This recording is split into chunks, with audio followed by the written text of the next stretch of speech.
Lalo na ngang nanggigigil itong si Rigor na malaman kung sino nga ba talaga itong si Chief Espina.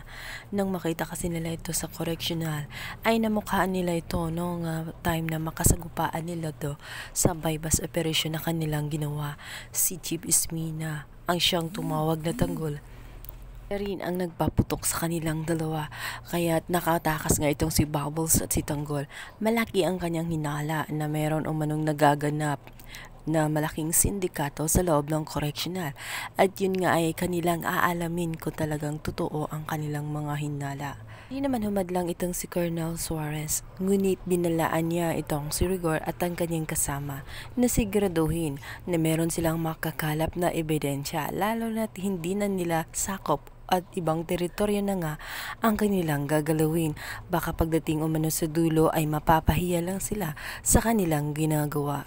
Silang kaalam-alam sa kanilang mga binabangga, sapagkat maging itong si Colonel Suarez ay kasabot din at binibigyan din ng pera nitong si Chief Espina, kaya hindi basta-basta ang kanilang kinakalaban. Ang banda, hindi magagalaw nitong si Chief Espina nga itong si Tanggol. Ninais niya sana itong pagalitan at pagbuntungan ng kanyang galit dahil nga sa nangyari, nagkagaluhan na kanilang pinasok, lalo't merong nakakita nga sa kanilang dalawa. Ngunit, nang makita nga niyang itong si Tanggol na hindi maipinta ang pagmumuka, ay minabuti niyang lumayo muna sapagkat sa tingin niya ay meron itong dinaramdam. At nang malaman nga nila ang tunay na dahilan kung bakit sobrang lungkot nga nitong si Tanggol, minabuti ni Chief Espina na wag mo nang galawin itong si Tanggol hanggat hindi siya makaka-recover, dahil lalo lang ito magkukos, baka nga mag-wild pa ito sa loob at magkaroon pa ng kapahamakan dahil sa matinding hinanakit at sama ng loob na kanyang nararamdaman sa ngayon. Kaya naman minabuti nga ni Chief Espina na hayaan mo na itong si Tanggol na kumalma hanggang sa tuluyang makarecover.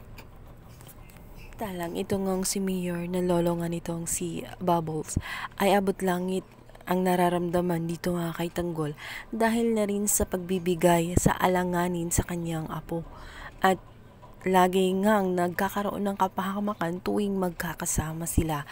Kaya naman binalaan siya ni Mayor na wag nang lumapit kay Bubbles dahil sa oras umano na ilagay ulit sa kapahamakan ang kanyang apo ay siya na ang tatapos rito. Kahit anong gawin ni Mayor ay hindi niya mapipigilan itong kanyang apong si Bubbles, lalo't ngayon habang lumilipas ang mga araw ay lalong nahuhulog na nga ang loob nitong si Bubbles kay Tanggol, at tuwing nakikita nga niya si Tanggol na nag-iisa at malulungkot, ramdam na na nagdurusa nga ito at punong-puno ng paghihirap. Naman, sinabi ni Bubbles dito nga kay Tanggol na hindi na nila maibabalik ang buhay ni Mokang, at sinabi rito na patawarin ang kanyang sarili. Alam ni Bubbles na sinisisi ni Tanggol ang kanyang sarili kung hindi sana kinuha niya at tinakas at itong si Mokang ay lisin sana buhay pa itong si Mokang. Ngunit wala na nga silang magawa dahil nangyari na ang nangyari.